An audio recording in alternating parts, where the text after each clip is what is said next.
So today, wala nang paligoy-ligoy pa. Napakahalaga ng pag-uusapan natin ngayon because today we will talk about silent quitting.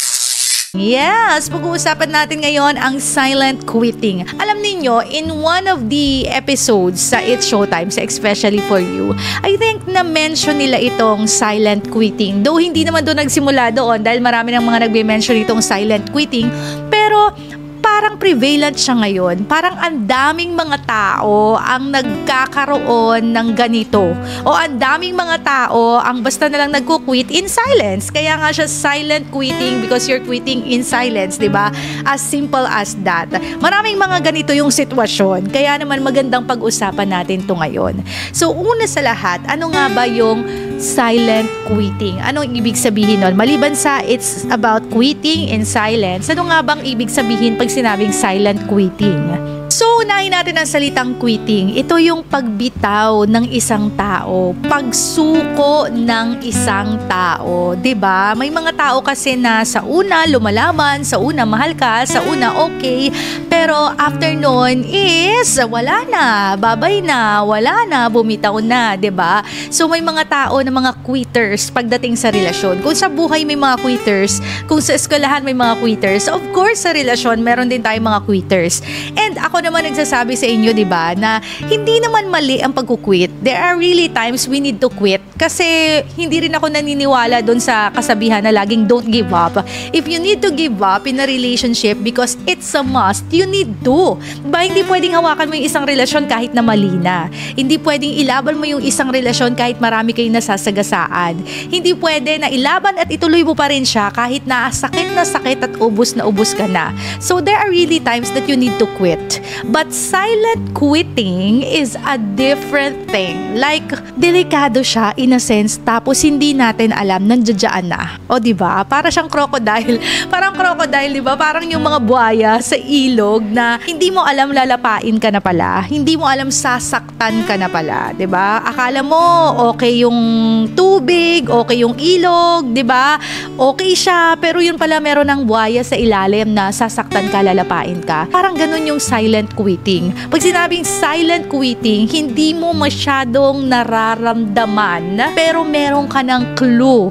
Meron ng mga pagpaparamdam, pero hindi mo talaga masyadong nararamdaman at hindi mo siya nakikita sa umpisa. Malalaman mo na lang sa huli na matagal na palang sumuko sa'yo yung isang tao. Hindi lang doon sa pagkakataon na nag-away kayo, hindi lang doon sa pagkakataon na nag-break kayo, pero matagal na pala siyang sumuko, hindi mo lang alam.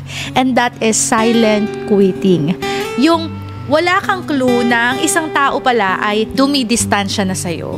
Wala kang clue na ang isang tao pala may hinahanap ng iba. Wala kang clue na yung taong kasama mo pala is naghahanap na ng atensyon sa iba. O kaya naman is ayaw na. And that is silent quitting. And when you say silent quitting, wala siyang specific na duration na like 1 week lang ang silent quitting niya. Hindi eh. Minsan it takes months, years, 'di ba? Na akala mo kasama mo pa yung tao, akala mo okay lang kayo, pero hindi pala. Matagal na palang sumuko yung tao sa'yo. Kaya minsan, 'di ba, iniisip natin, bakit kaya tong tao na to, parang ang bilis niyang bumitaw. Matapos lahat ng pinagsamahan ninyo, matapos lahat ng pinag-investan ninyong oras, panahon, memories, bakit parang ang dali niya lang bitawan yung relasyon na meron kayo? Is it because on that specific time talagang nag-decide siya na bumitaw? I think no. Because matagal na panahon na sa relasyon ninyo, bumitaw na siya. Kapit na lang siya ng konting-konti na lang, pero yung last thread na reason niya para magstay ay naputol na. So ano nga ba yung mga reasons bakit nagsa-silent quit yung mga tao? O bakit nga ba bumibitaw yung isang tao na hindi niya masyadong pinaparamdam sa'yo o hindi niya masyadong pinapakita sa'yo? Bakit nga ba dumadating sa puntong gano'n ng isang tao? Number 1 is, I think one of the reason is pagsasawa. Nagsawa na siya sa isang relasyon. At alam nyo ba yung mga taong nagsasawa? Yun yung mga taong hindi talaga nakukontento. 'Diba? Kasi bakit ka magsasawa sa isang relasyon kung kontento ka doon sa relasyon? Magkadugtong yun eh. Yung pagsasawa at hindi ka kontentuhan, magkarugtong yun. Like for example, sa isang laruan, 'di ba? Ang isang laruan, okay siya sa simula, gustong-gusto mo siya sa simula, gusto mo pa nga siyang katabi, 'di ba? Ang laruan na yun. Pero oras na pagsawaan mo na siya, anong gagawin mo, 'di ba? Isasantabi mo na lang. Okay na lang na hawak-hawakan na siya ng iba, okay na lang na masira siya kasi pinagsawaan mo na siya eh. Kasi hindi ka makontento doon sa laruan na yun. Ganon din sa relasyon. Minsan hindi tayo makontento doon sa tao kaya madali natin siyang pinagsasawaan. At ang pagsasawa ay isa sa mga rason kung bakit bumibitaw sa atin ng isang tao. Bakit nagsa-silent quit ng isang tao sa atin? Kasi sawa na siya. 'Di ba? Ano bang mga madalas na pinagsasawaan ng isang tao sa isang relasyon, 'di ba? Una, nagsasawa na sa mga away, 'di ba? Lagi naman 'yon pag may hindi pagkakaintindihan. Nakakasawa na yung away ng away, lalo na kapag yun at yun ang pinag-aawayan ninyo. 'Di ba? Yung parang ilang taon na kayo, yun pa rin ang pinag-aawayan ninyo. Nakakasawa nga naman talaga magstay sa isang relasyon na yun at yun ang pinag-aawayan nyo at paikot-ikot lang kayo doon sa dahilan ng pag-aaway na yun. Like cheating, o kaya naman bisyo, o kaya naman barkada, pagiging irresponsable, pagiging manginginom, pagiging pabaya sa pamilya. Paulit-ulit na ganun yung reason at nakakasawa na. Kaya yung ibang tao, nagsa-silent quit na lang talaga kasi sawa na sila eh. Sawa na sila sa mga arguments, sawa na sila sa mga disagreements, sawa na sila sa mga away. At pangalawa, nagsasawa ang isang tao. Alam nyo, nagsasawa rin ang isang tao hindi lang sa mga disagreements o sa mga away. Nagsasawa rin ng isang tao kahit sa mga masasayang sandali. Alam nyo ba yon? Minsan ang saya-saya ninyo pero yung taong kasama mo sawa na pala sa'yo.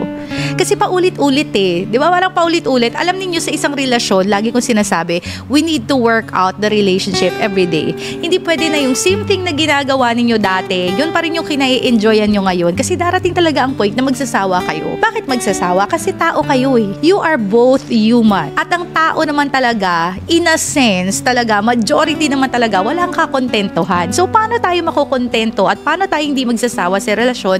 We need to create new things. We need to create new adventures. Kinakailangan natin ng new spices in a relationship. And that is very important.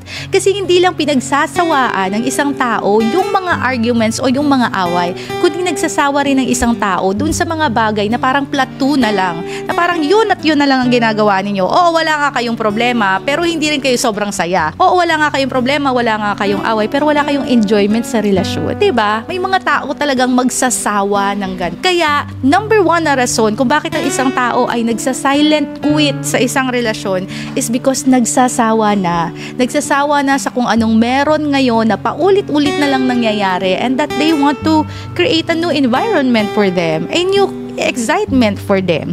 At ang pinaka nakakasawa naman talaga doon sa saya at saka sa away is yung away, 'di ba? Nakakasawa nga naman talaga na inextend mo ng napakahaba yung pasensya mo sa isang tao, pero at the end of the day, gagawin niya pa rin yung mga bagay na pag-aawayan ninyo. 'Di ba? Nakakasawa. Kaya minsan di natin masisisi yung mga tao na bakit nga ba sila nagko-quit? Bakit sila bumibitaw? O kung hindi man bumibitaw pa, bakit sila nagsa-silent quit? Bakit sila bumibitaw nang hindi natin nararamdaman na bumitaw na pala yung emosyon nila at yung pagmamahal at isip nila sa atin. Kasi nga nakakasawa. Nakakasawa yung pag-remind sa mga taong ayaw magbago. Nakakasawa yung mga away na paulit-ulit na lang at nakakasawa yung mga taong sinasabing mahal ka pero wala sa gawa. Second reason bakit nga ba nagsa-silent quit ang isang tao is because there's no more enjoyment sa isang relasyon, 'di ba? Parang katulad ng na-explain ko kanina, wala nang spice sa isang relasyon. At lagi ko nga sinasabi dito sa Dear Tita Kim, ang isang relasyon, you need to work it out every day, as in every day. Ang relasyon ay parang katawan, 'di ba? Na kapag pinabayaan mo, kapag hindi ka nag-diet, kapag hindi ka kumain ng healthy, tataba ka, 'di ba? O kaya naman papayat ka kapag magiging malnourished ka kapag hindi ka kumakain ng healthy, 'di ba? Mapapabayaan mo yung katawan mo kapag hindi mo siya inaalagaan. Ganon din po sa isang relasyon. Kapag hindi natin inaalagaan ang ating relasyon, hindi natin wini-work out ang ating relasyon, hindi nagkakaroon ng bagong enjoyment. At kapag walang bagong enjoyment, nakakasawa na. 'Diba? Alam ninyo, harapin na natin ang katotohanan na ang mga tao talaga naghaharap ng enjoyment sa buhay. 'Diba? Totoo naman 'yun at walang masama doon, lalong-lalo na kung pinaghirapan mo naman yung ini-enjoy mo, 'diba? Gusto mo mag-Netflix maghapon as long as nagtatrabaho ka naman ng maraming araw at pagod ka at dumidiskarte ka sa buhay. Gusto mong i-enjoy ang life, enjoy it. Gusto mong magbakasyon, enjoy it. Walang masama sa pag-enjoy sa buhay kasi talagang ang buhay, dapat ini-enjoy natin yan. Sa sobrang daming stress sa buhay, bakit pa ba tayo dadagdag ng stress sa buhay? Dapat i-enjoy natin yung fruits of our labor. At ganun din sa isang relasyon. Ang mga relasyon are meant to be enjoyed. Especially sa marriage, sa mag-asawa, sa magjowa. Dapat ini-enjoy po natin ang isang relasyon. Diba nga kaya nga tayo nagkaroon ng partner sa buhay is para ma-enjoy natin ang life at ma-enjoy natin ang isa't isa. So kapag wala ng enjoyment, ang tendency ng isang tao ay bibitaw talaga. 'Di ba? Alam ko parang napaka-shallow ng reason na yan na ay Tita Kim, hindi lang siya nag-e-enjoy sa relasyon namin kaya siya bumitaw. Parang ang babaw ng rason na yon, pero actually hindi yun mababaw. Kasi ang bawat tao ay nangangailangan ng something and someone to enjoy. Kaya ka nandiyan sa partner mo is para ma-enjoy niya yung company mo, para ma-enjoy niya yung companionship ninyo. Pero kung hindi ninyo na-e-enjoy ang isa't isa, napakahirap i-pursue ng isang relasyon. For example, how can you enjoy one another? By simply communicating, by simply updating, by simply talking to one another. Hindi nyo naman kinakailangan pumunta ng abroad, mag-travel kung saan para ma-enjoy ang isa't isa, magkaroon ng bahay, magkaroon ng kotse. Hindi nyo kailangan ng mga material na bagay para ma-enjoy ang isa't isa. As simple as companionship, yung pagiging nandadyan ninyo sa isa't isa. Kahit na long distance kayo, you feel the presence of one another. And in that way, you will enjoy one another. You will enjoy the relationship because you need to enjoy the relationship for the relationship to last. Kasi anything na hindi natin na-e-enjoy, we cut it off. Tama? Kapag hindi natin na-e-enjoy yung isang bagay, tinatanggal natin sa sistema natin, di ba? Kung halimbawa, nag-subscribe ka sa Netflix tapos hindi mo na na-enjoy, ikakat mo yung subscription mo. Ganon din naman sa ibang mga bagay, di ba? Halimbawa, na-e-enjoy mo yung pagbabike, di ba? Kapag na-enjoy mo yung pagbabike, naghahanap ka pa ng ibang mga bikers, bumibili ka pa ng mga bagong mga units, bumibili ka pa ng mga gears, 'di ba? Kasi nai-enjoy mo, pero oras na hindi mo na siya ma-enjoy, you cut it off, pababayaan mo. Ganon din sa isang relasyon.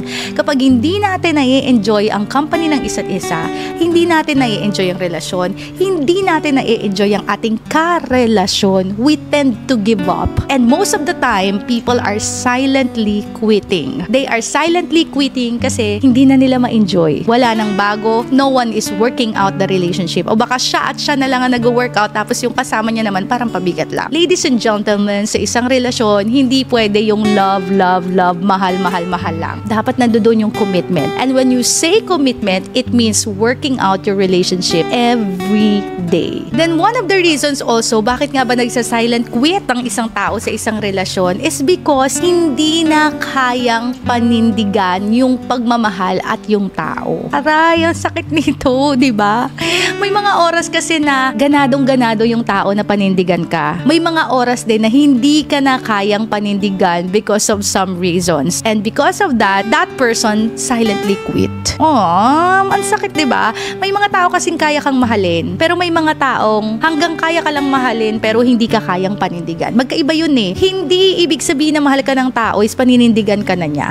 At may mga times sa life natin na kahit mahal ka ng isang tao dahil hindi niya na kayang ituloy yung isang relasyon, he or she gives up. And he or she silently gives up nang hindi natin nararamdaman o hindi tayo nagkakaroon ng clue. Bigla na lang natin malalaman ayaw niya na. Kasi hindi niya na kayang panindigan yung relasyon na meron kayo. And most of the time, yung mga taong nandito ay yung mga nasa medyo complicated na relationship. 'Di ba? Yung mga medyo complicated na relationship na galing sa past relationship o kaya naman may anak sa iba tapos pumunta sa new relationship. Yung mga ganong mga komplikadong relationship, mahirap kasi panindigan yung mga bagay na gano'n na mahirap unawain ng society. 'Di ba? Mahal niyo yung isa't isa. Oo, wala kayong problema sa isa't isa. Pero minsan yung opinion ng ibang tao, sometimes nasi-shake tayo doon eh. Nasi-shake yung relationship doon. At may mga tao na sa una, kaya nilang ilaban yung complication ng relationship ninyo kasi mahal ninyo ang isa't isa. Pero may mga tao rin naman that in the middle ng pagfa-fight ninyo, hindi na kaya. Kaya nag-give up. Kaya they silently give up. So may mga tao rin naman talaga that silently gives up. Hindi ka na kayang panindigan kasi minsan nagkakaroon kayo ng problema, differences, 'di ba? Doon yun na nakikita na magkaiba pala kayo sa maraming bagay. Ito yung attitude niya, ito yung attitude mo. Masama pala ugali niya or whatsoever. Kung ano mang reason, 'di ba? May mga lapses or may mga weaknesses kasi na kaya nating lunukin. Kaya nating panindigan. Pero there are also weaknesses, lapses, and mistakes and attitude in a person na hindi na natin kayang panindigan. So, sometimes, in a relationship, dumadating doon sa breaking point na nung una kaya mo siyang lunukin na ganito yung tao na yon, pero dumadating nga yung breaking point na, ay, hindi ko na pala kaya. Hanggang dito na lang yung pwede kong ibigay. Kaya yung tao na yon, nag-give up. And another reason, bakit nga ba nag-give up or nagsa-silently quitting ang isang tao is because hindi na kinakaya yung responsibility. And alam nyo, this is especially true when it comes to family life, sa mga nanay, sa mga tatay, 'di ba? Ang pagmamahal kasi, lalo na ang pagpapamilya, it requires responsibility. Walang relasyon na walang responsibilidad. Lahat ng relasyon comes with responsibility, ha? Dapat maunawaan natin yan. Kasi yung iba pumapasok na lang sa relasyon, di ba? Sige, love lang, mahal lang, pero irresponsable. Di ba? Hindi kayang tumino, hindi kayang maging mabuti, hindi kayang i-prioritize yung pagmamahalan, hindi kayang i-prioritize yung pamilya. Oo, kaya niyang magmahal. Pero kaya niya bang maging responsable sa buhay? Kasi kapag tayo ay dumadating sa isang relasyon, dapat nandoon kalakip yung responsibilidad. And there are times na ang mga tao, they silently give up because hindi na nila kaya yung responsibility. For example, sa isang nanay, most of the time, 'di ba? Ang mga nanay, alam niyo ang hirap talagang maging nanay sa totoo lang, 'di ba? I mean, hindi pa ako nakakaranas na maging nanay, but from my friends, from my mother, and from the people I know, nakikita ko pa lang yung ginagawa nila. Ang hirap na. Bakit? Kasi kapag ikaw ay naging nanay, nagbabago yung physical mo eh. At kapag nagbabago yung physical mo, it affects your mental, it affects your emotional, it affects yung pagtingin mo sa sarili mo. Nagbabago yung figure mo. Di ba? Hindi katulad sa mga lalaki. Hindi natin ina-underestimate yung mga lalaki. Not to offend any boys or any men, di ba? I'm just being true to what I am saying. Na sinasabi ko, ang mga babae, iba yung responsibilidad na niyayakap nila once na pumasok sila sa isang family life at nagmahal ng isang tao. Kasi nga, kapag tumawid na sila doon sa motherhood, ang dami na nilang mga hinaharap. Katulad no, ng mga body changes, yung mga changes nila sa kanilang physique, sa kanilang pangangatawan. Hindi lang yun pagbabago sa pangangatawan, kundi nagbabago rin pati yung mental nila, pati yung emotion nila, pati yung pagtingin nila sa kanilang sarili. Para silang nakikipaglaban sa kanilang sarili. Ganon siya kahirap. And the responsibility of taking care of yourself sa ganong sitwasyon ng buhay mo, and the responsibility also of taking care of a baby, of a child, is different. Diba? Kaya minsan talaga hindi mo masisisi yung mga nanay na nag-silent quit na lang sa isang relasyon, sumuko na lang sa isang relasyon o pasuko na sa isang relasyon kasi ang bigat ng responsibilidad ng pagiging isang nanay, tapos aawayin ka araw-araw, pagtataksilan ka, mag-cheat sa'yo, sasaktan ka, yung iba binubugbog pa, yung iba verbal abuse, yung iba paulit-ulit na niloloko, diba? Ang hirap ng responsibility na maging isang ina and even maging isang ama. Mahirap yung responsibility na pinasok ninyo both sa isang pamilya. Mahirap yung mga transitions na ganon. Isang malaking responsibility na yung nagmahal ka ng isang tao. Mas malaking responsibility yung pumasok ka sa family life kasama yung taong mahal mo. At napakahirap na responsibility kapag nandoon ka na sa family life tapos meron pa kayong mga struggles na pinagdadaanan at meron pa kayong mga pag-aaway at hindi pagkakaunawaan. Napakahirap nun. Kaya nga minsan ang isang tao, isa sa sa mga dahilan bakit sila nagku-quit, bakit nga ba sila bumibitaw paunti-unti, nagsa-silent quit, kasi hindi na nila kaya yung responsibility. Alright? Yung responsibility of being a mom is already hard, pero kaya yun eh. Kaya mo kahit 3 pa yung anak mo, 4, 5, 6, 7, 8, 12 yung anak mo, I am sure, kaya mo yun. Makakayanan nyo yung dalawa eh. Pero yung responsibility of being a mom and being a wife, tapos paulit-ulit ka pang niloloko ng taong mahal mo, mahirap yun. O kaya naman yung responsibility of being a dad, being a man, na kinakailangan mo mag-provide sa pamilya mo, tapos makikita mo yung asawa mo, hindi ganun ka committed sa'yo or hindi tapat sa'yo o niloloko ka, mahirap yun. Kaya nga, isa talaga sa mga main reason bakit nagkukwit ang isang tao sa isang relasyon is because hindi na nila kaya yung responsibilidad. Not just the responsibility of loving a person and the responsibility of having a family, but the responsibility of keeping the family or keeping the relationship kahit ang sakit-sakit na. Number 5, isa rin sa mga rason bakit nga ba nagsa-silent quit ang isang tao is because ayaw kang masaktan. Diba? Ayaw ka raw niyang masaktan kaya siya nagsa-silent quit. In fairness naman kasi sa totoo lang, no? Ang hirap din kasi sabihin sa isang tao na hindi mo na siya mahal. Ang hirap din sabihin sa isang tao na ayoko na. Mahirap sabihin sa isang tao na hanggang dito na lang tayo. It's not you, it's me. Ang hirap nun, di ba? Ang hirap kumawala sa isang relasyon. At lagi mo sinasabi dito, mas madali sabihin sa isang tao na I love you, mas madaling ma-fall in love, mas madaling pumasok sa isang relasyon kesa sa lumabas sa relasyon, kesa sa mag-quit. Kaya yung iba, nagsa-silent quitting pa kasi hindi nila kayang sabihin na ayaw na nila kasi ayaw kanilang masaktan. Diba? In fairness nga naman talaga, totoo naman yan. May mga tao kasi na gusto nang mag-quit sa isang relasyon kahit na mahal ka. At dahil mahal ka pa rin nila kahit gusto nilang bumitaw, hindi nila magawa yon in an instant. Hindi nila madesisyonan yun ngayon. Kundi, they silently quit hanggang sa umabot doon sa panahon na ubos na sila at walang-wala na silang maibigay at wala na silang option kundi mag-give up. Diba? At naiintindihan natin yung mga taong kinakailangang gawin yun kasi ayaw nilang masaktan yung tao. Oo, in fairness naman, diba? May mga tao rin naman kasi na kapag ayaw na, sasabihin na lang talaga sa'yo, ayoko na, break na tayo, ayoko na sa'yo. Diba? May mga taong ganun. Pero in fairness naman, may mga tao rin naman na na-appreciate natin na kahit masakit yung silent quitting, pero wala kasi silang ibang option kundi gawin yun eh. Kasi masakit din para sa kanila na makita kang masaan. O diba? May mga tao na kahit gusto na talagang bumitaw, paunti-unti pa lang yung pagbitaw niya kasi nga mahal ka pa rin. Yun ang dahilan doon. Ayaw ka pa rin masaktan, mahal ka pa rin talaga niya. At yung mga tao na ayaw kang masaktan, kaya paunti-unti na lang bumibitaw, karaniwan ito rin yung mga taong ayaw magpakatotoo sa kanilang nararamdaman. Kahit na gusto na talaga nilang bumitaw, pero parang ayaw pa rin nilang i-face yung reality na kailangan nilang bumitaw kasi nga mahal ka eh. Ako naniniwala, most of the time ha, kaya naman paunti-unti ang pagbitaw ng isang tao kasi mahal ka pa rin eh. Ayaw ka niya talagang masaktan. At kahit na ano pa yung mga pinagdaanan ninyo, kahit ano pa yung mga mali o ano pa yung mga pag-aaway ninyo, mahirap talagang bumitaw sa isang tao. Kaya nga yung iba, yung option na lang talaga nila, they silently quit. Para kang paulit-ulit lang din na alam niyo ba yung silent quitting? Yung para kang sinaksak, pero yung pagsaksak sa'yo, paunti-unti. Diba? Parang sana sinaksak mo na lang ako ng isang ganun, diba? Para nasaktan ako. Pero may mga tao rin kasi na dahil mahal ka, hindi niya kayang bitawan ka eh. Hindi niya kaya na pakawalan ka na lang ng ganun. Kaya parang kahit masama sa loob niya, kahit masakit sa kanya, unti-unti niya yung gagawin sa'yo kasi alam niya na kailangan niyang bumitaw, pero hindi niya nga magawa kasi nga hindi niya ma-face yung reality kasi nga mahal ka niya. O diba ang gulo?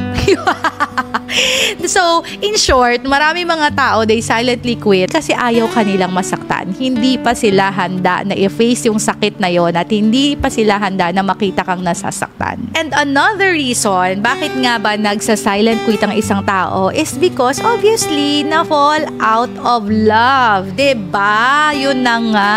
Diba? Yung nasa isang relasyon pa, may ka-commitment pa, pero may ka-fling na iba. O, diba? Another reason, bakit nagsa-silent quit ang isang tao is because na-fall out of love na siya. At maraming mga instances, ito talaga yung reason. Na-fall out of love na sa'yo yung tao for some reason, di ba? Hindi naman kadalasan yung reason yun na fall in love siya sa iba. May mga tao rin naman in fairness na fall out of love na hindi naman nai-in love sa ibang tao. Pero kadalasan din naman talaga may mga fall out of love sa karelasyon niya kasi na-fall in love na sa isang tao. And that is one of the reasons kaya siya nagsa-silent quitting. Diba? Nagtitimpla pa siya o hindi niya pa kayang bumitaw sa ngayon. O, diba? Na-enjoy niya pa yung company ninyong dalawa. Na-enjoy niya pa na jowa ka niya pero may ginojowa din siyang iba. Kaya hindi pa makabitaw sa isang relasyon which is very, very wrong. Diba? Nakakaloka yung mga ganun. Pero in reality, that's really the reason. Bakit nagsa-silent quit ang isang tao? Bakit bumibitaw na o pabitaw na pero hindi pa rin makabitaw? Kasi na-fall out of love na siya sa'yo. Yung parang kasi kayo kasi magjowa kayo kasi mag-asawa kayo Parang yun na lang yung reason niya. Kasi kasal kayo o kaya naman kasi live-in kayo o kaya naman kasi partner kayo. Parang yun na lang yung reason. Pero ang totoo, wala na talaga doon yung pagmamahal niya. Na-fall out of love na siya sa'yo for several reasons. And in that way, kaya yung mga tao is nagsa-silent quit. Kaya sila bumibitaw. Hindi nila kayang bumitaw that instant sa isang relasyon at sabihin itigil na natin to. Kasi alam nilang committed pa sila sa'yo. Oo,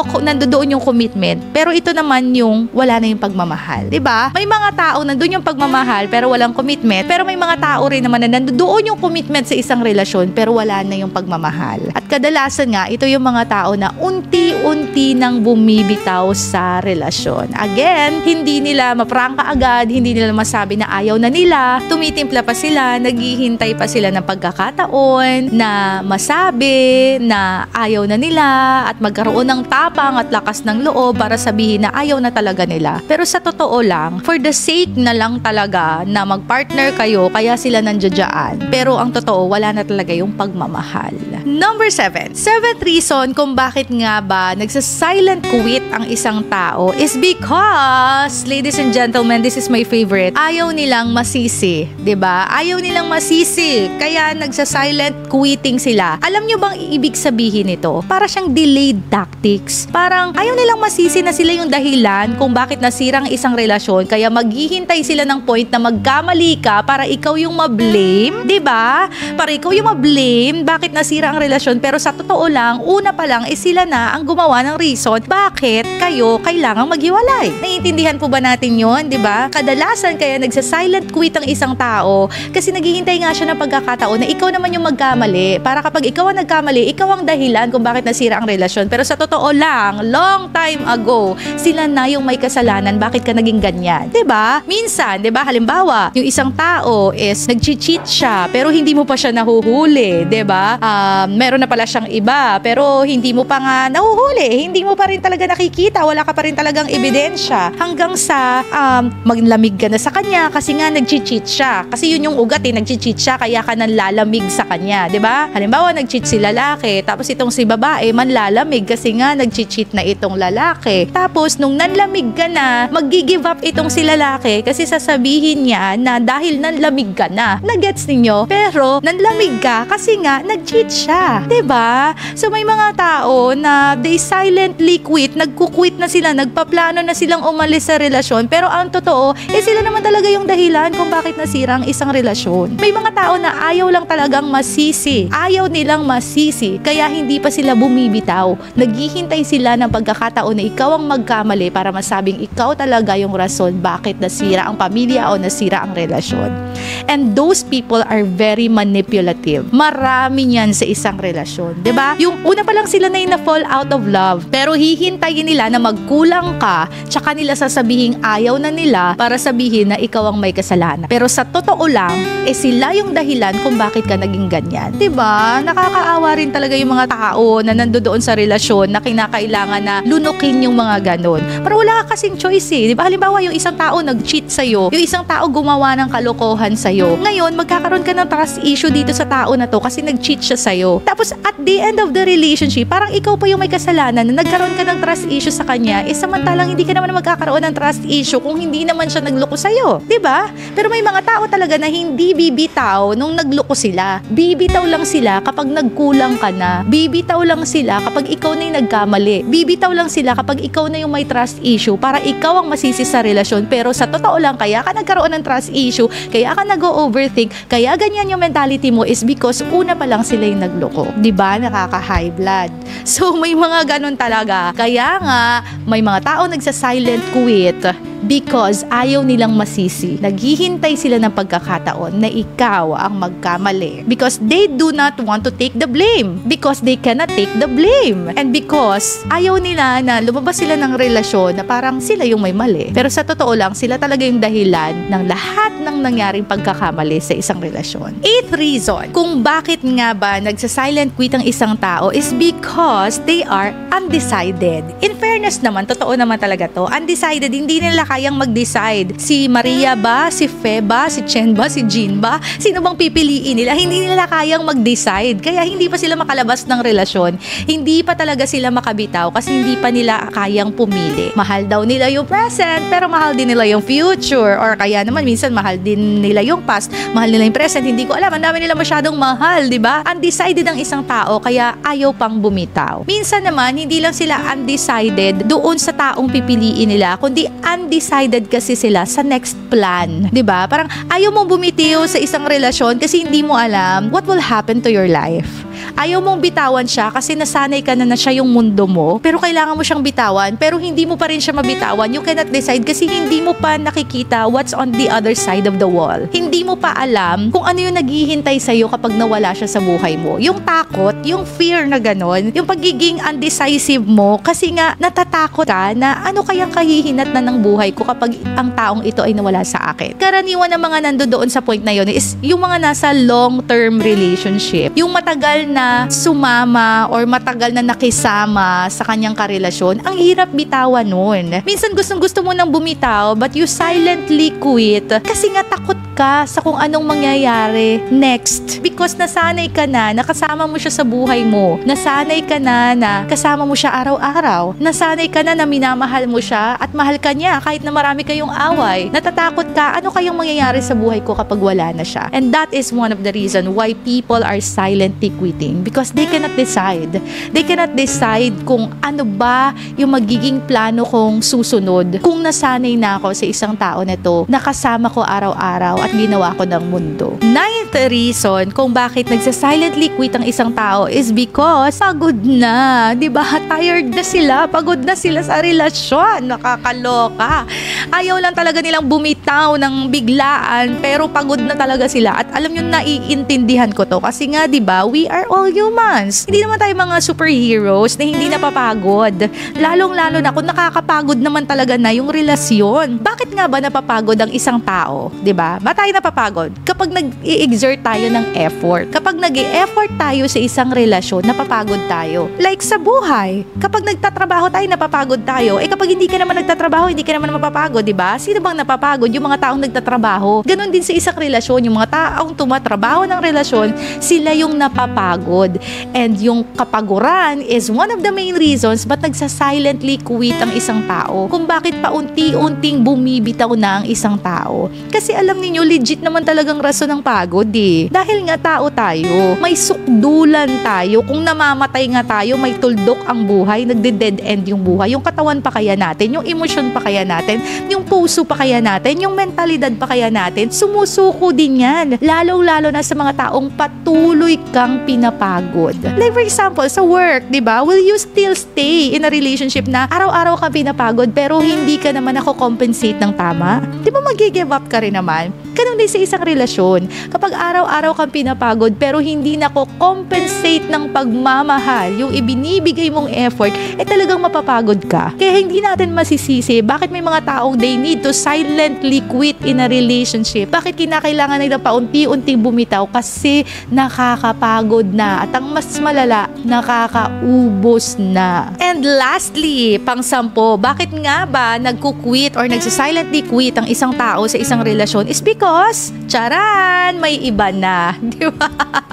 Yun talaga yun eh. May iba na po siya. Kaya they silently quit. O, di ba? Meron ng kafling na iba, may ka-text na na iba, may ka-chat ng iba, hindi pa lang nakakapag-decide o kaya naman wala pang plano sa susunod na gagawin, pero may iba na, 'di ba? Kasi ang tao na ikaw lang talaga ang mahal, yung tao na nasa iyo lang talaga yung atensyon, ikaw at ikaw lang din ang tatrabahuhin eh. What I mean to say is, ikaw at ikaw lang din naman yung magiging focus ng kanyang atensyon. Ikaw at ikaw lang na din naman ang mamahalin niya.